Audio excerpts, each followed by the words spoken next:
Hello everyone, स्वागत है आप सभी का एजुकेशन प्लस में। इस वीडियो में हम मनी के बारे में पढ़ने जा रहे हैं। मनी यानी कि पैसा। पैसा की ज़रूरत हम सभी को है। पैसे के बिना दुनिया में आज कुछ भी संभव नहीं है। तो चलिए शुरू करते हैं आज का क्लास। मनी शब्द जो है लैटिन वर्ड मोनेटा से डिराइव किया गया है। ये मोनेटा क्या है? तो रोमन हिस्ट्री में एक देवी है जिसका नाम है जूनो, उसी का दूसरा नाम है मोनेटा। पैसा को हम लोग विनिमय के माध्यम के रूप में यूज करते हैं, यानी कि मीडियम ऑफ एक्सचेंज के रूप में यूज करते हैं। जब भी हम लोग कोई गुड्स या सर्विस यानी कि कोई सामान या कोई सेवा खरीदते हैं, सामान कहने का मतलब हुआ कि जैसे फल खरीदे, सब्जी खरीदे या फिर कोई भी सामान खरीदे।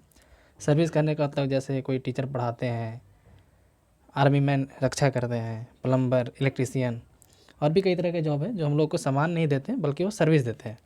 तो उसके बदले में हम लोग क्या करते हैं, हम लोग पेमेंट देते हैं पैसा के रूप में। यानी पैसा जो है एक मीडियम ऑफ एक्सचेंज है। जैसे पहले पैसा नहीं था तो बार्टर सिस्टम था, वस्तु विनिमय प्रणाली जिसको बोला जाता था। तो ये है मनी। मनी का डेफिनेशन कहाँ से डिराइव किया गया है। मनी सप्लाई अक्सर हम लोग न्यूज़ में सुनते हैं। मनी सप्लाई क्या होता है? तो किसी खास समय में, है ना, at any particular point of time, किसी खास समय में जो भी पब्लिक में या मार्केट में जो पैसा होता है, मार्केट सर्कुलेशन में जो भी पैसा होता है, सर्कुलेशन में जो भी पैसा होता है उसको हम लोग मनी सप्लाई बोलते हैं। मनी सप्लाई को क्लासीफाई किया जाता है आरबीआई के द्वारा।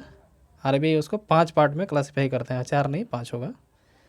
तो उसको 5 भाग में क्लासीफाई किया जाता है, M0, M1, M2, M3 और M4। ये आरबीआई द्वारा क्लासीफाई किया जाता है। ये क्लासिफिकेशन अप्रैल 1977 के बाद से किया जा रहा है। अप्रैल 1977 के बाद से आरबीआई इसको 5 भाग में क्लासीफाई करता है। 5 पार्ट में बांटा गया है। हम लोग बारी बारी से एक को देखते हैं। सबसे पहले है M0। M0 को हम लोग रिजर्व मनी भी बोलते हैं।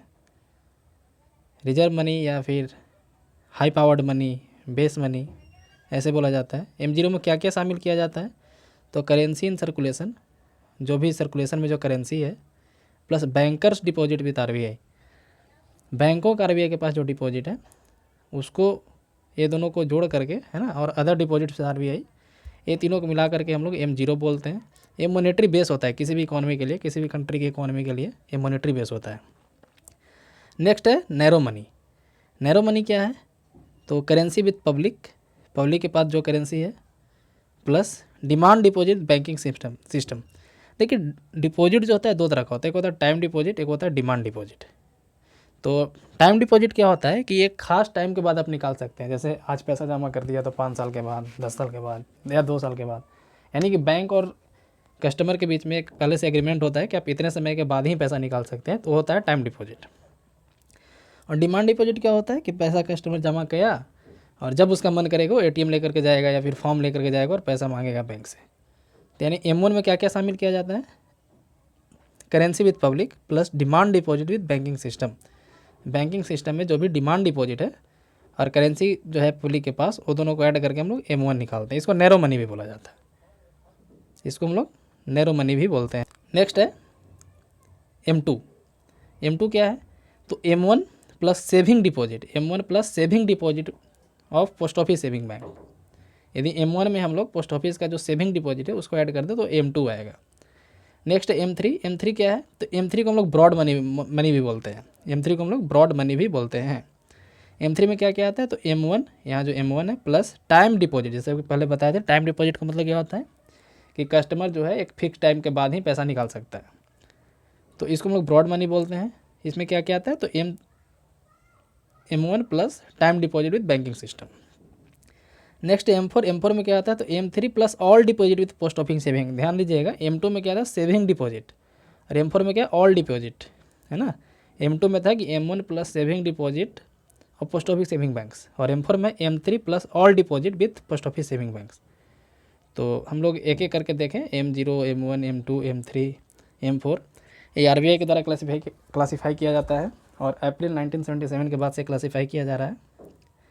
नेक्स्ट टॉपिक है लिक्विडिटी। लिक्विडिटी करने का मतलब होता है कि जैसे आप अक्सर न्यूज़ में सुनते होंगे लिक्विडिटी क्रंच, लिक्विडिटी एक्सेस।